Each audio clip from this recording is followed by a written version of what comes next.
Hello guys, welcome to viral news. तो guys weekend के वार की अपडेट्स आने लगी हैं। पूरे चुगली गैंग की बहुत अच्छे से वाट लगाई है फराह खान ने, और उनके कहने का तरीका भी बहुत अच्छा होता है। अब देखना मज़ा आएगा, है ना। वो सलमान की तरह सिर्फ समझाने के तरीके से या ऐसे नहीं बोल देते। जब वो बोलेंगी ना तो दो चार लाइन अपनी तरफ से भी ऐड करती हैं, तो सही से लगी है। रजत के बारे में जहाँ सोच रहे थे, इनको बताऊंगी इनको क्या क्या कहा है। असिस्टेंट, सेल्फिश, बहुत सारी चीज़ें बोली गई हैं।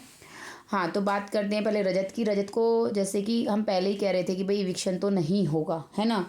हालांकि रजत को डाटा काफ़ी गया है, पूरी क्लास लगाई है फराह खान ने। क्या क्या बोला है कि भाई ये बाउंसर गिरी जो है ना, ये तुम्हारी, ये घर से बाहर जाके करना, है ना। ये जो डराना, धमकियां देना और कॉलर वॉलर पकड़ना, एग्रेसिवली चार्ज करना, ये सब चीज़ें नहीं होंगी तो मतलब नहीं होंगी।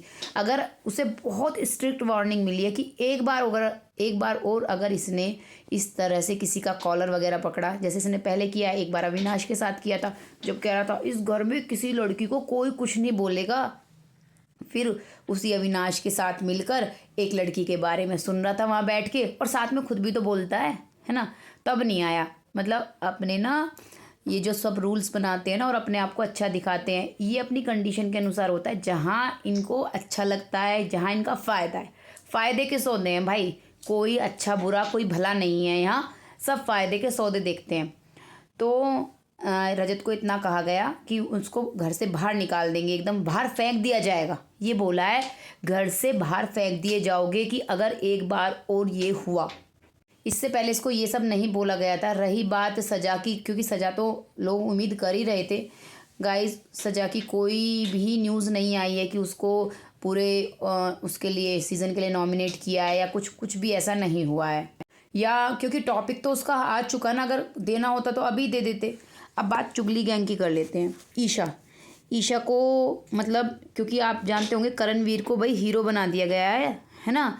कहा है उसको कि ये तो सिद्धार्थ शुक्ला जैसा है। बिग बॉस 13 का सिद्धार्थ शुक्ला को भी सारे घर वाले टारगेट कर देते, ये भी ऐसा ही है। भाई ज़्यादा कर दिया, सिद्धार्थ शुक्ला से कंपेयर नहीं हो सकता। सिद्धार्थ शुक्ला के पीछे सारे पड़ते थे, लेकिन वो जैसे वाट लगाता था ना, करणवीर सच में ऐसे नहीं बोल सकता। सामने से आके वो कभी विवियन से नहीं लड़ सकता, कभी रजत से नहीं लड़ सकता। वो सिर्फ ईशा और अविनाश से लड़ता है। चलिए छोड़िए, जो भी बोला गया, ये तो पहले से ही पता था कि लाडला करणवीर है, ना कि विवियन के साथ तो खेल हो गया भाई, सच में बहुत बड़ा खेल हो गया। तो ईशा को जो वैसे कहा गया होगा करणवीर वाले मैटर में तो कहा ही गया होगा, क्योंकि वर्ड्स को ट्विस्ट कर रही है, कैरेक्टर के बारे में बोल रही है, वो सब चीज़ें। लेकिन यहाँ पे बोला गया है बहुत सेल्फिश है वो, दोस्ती में सिर्फ अपना सोचती है। जो लोग उसके साथ हैं ग्रुप में, वो कोई दोस्त वोस्त नहीं मानती है। वो बहुत ज़्यादा सेल्फिश है। वक्त आने पर वो तुम लोगों को अच्छे से, मतलब ये है ना, दबा देते हैं, पीछे छोड़ देगी। और यहाँ पर विवियन और अविनाश को इसका ईशा का असिस्टेंट बुलाया है कि आप लोगों का कोई गेम नहीं बचा है, सिर्फ आप लोग इसके असिस्टेंट बन के रह गए हो इस घर में। मैंने कहा था ना, ये अच्छों का गेम खा जाएगी भाई। इसने एलिश का गेम खाया, इसने रजत का खा गई, और इन दोनों का तो कब का ख़त्म कर चुकी है। इन लोगों का कोई गेम नहीं बचा है। ये आके ईशा से हर चीज़ का वैलिडेशन लेते हैं, और जिस चीज़ के लिए ये इन्हें इंस्टिगेट करती है ना, कि करणवीर ने ऐसा बोल दिया तो करणवीर को जाके कर देंगे, दिग्विजय ने ऐसा बोल दिया तो दिग्विजय को जाके ये करने लगेंगे। तो इसके कहने पे चल रहे हैं ये सब।